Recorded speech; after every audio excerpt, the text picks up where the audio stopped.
So we are involved in a lot of things because we've been here for over 10 years now. So our kids have grown up through Awana and through part of Sunday mornings, Aviators, tweens, youth, college.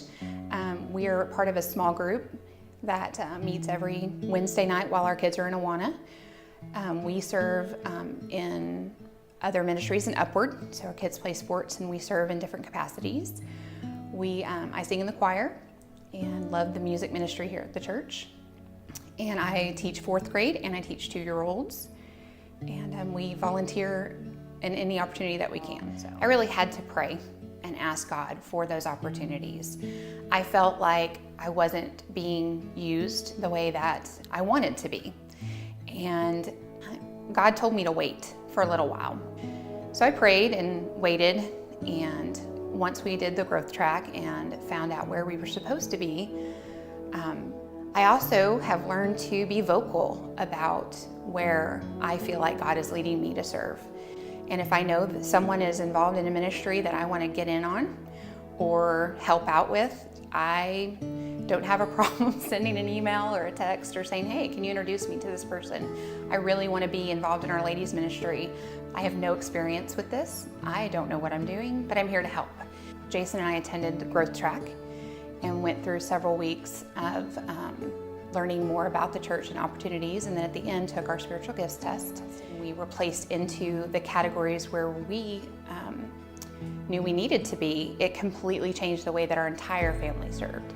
So Jason, my husband, was plugged into groups where he felt more comfortable and was able to do things that were his strengths, and I was able to serve in capacities that were more my strengths. So coming to church and just attending one of the services, it's great. It's wonderful. There's great worship and great messages that are brought every week.